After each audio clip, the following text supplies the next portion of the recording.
you doing, Holly? How's it going? Howard. Good Pesach out. All right, Larry, you're a Jew again. Welcome back. Uncut Gems follows Howard Ratner, a New York City jeweler. Howard is played by Adam Sandler with the nervous eccentricity of many of his comedic performances. But this is not a comedy.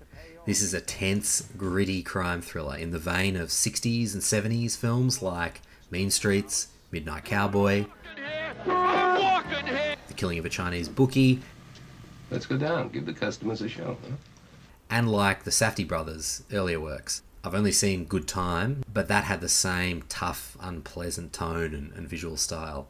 We follow Howard over a short period of time, a couple of days I think, as he digs down into the dark and grimy world of bookies, jewelers, pawn shops, superstitious sports stars, pop stars and gangsters in the hopes of striking gold and freeing himself from his debts.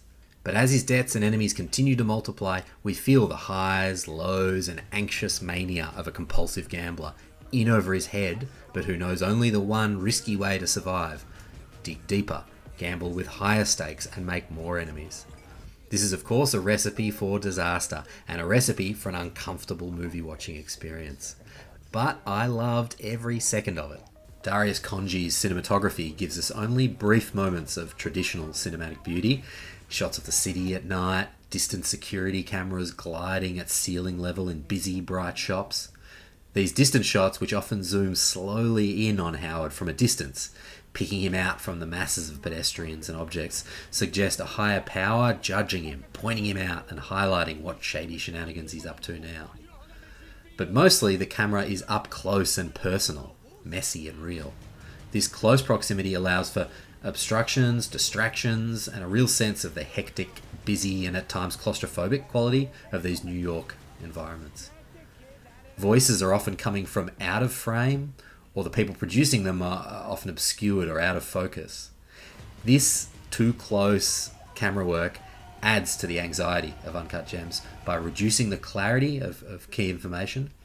Threats, attackers, and accusations seem often to be coming from blind spots.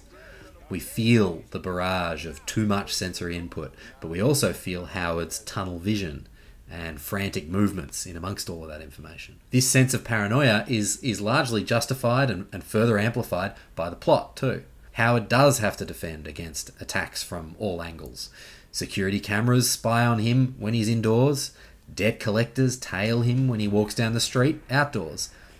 And even his family home offers no respite. The ever-present TV blaring live sports is a constant reminder of his bets playing out. President Howard's family seater is a loan shark to whom he owes $100,000. Brother-in-law Arno, played by Eric Bogosian. All of these cinematic techniques reminded me a lot of John Cassavetes' independent American films of the 1970s. Cassavetes used handheld cameras, often pushed up close to characters to amp up the discomfort. He also mainly used unknown actors and allowed them much creative freedom, which gave a real sense of unpolished realism. The themes and characters are also similar. Cassavetes' films followed difficult, often unpleasant or unstable characters whose lives spiral out of control, due usually to their own poor choices.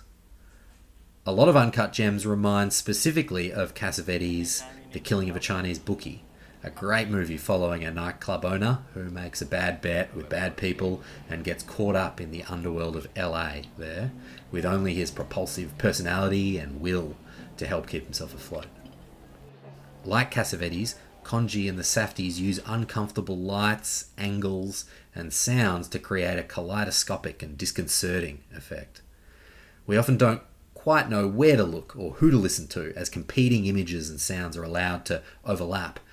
This effect is dizzying but thrilling, like looking into a many-faced, reflective diamond. Uncut Gems isn't for everyone. It's tense, unrelenting, and unpleasant, but it manages to maintain its high tension, energy, and pace for its entirety, which is a real achievement, and for me was a real thrill.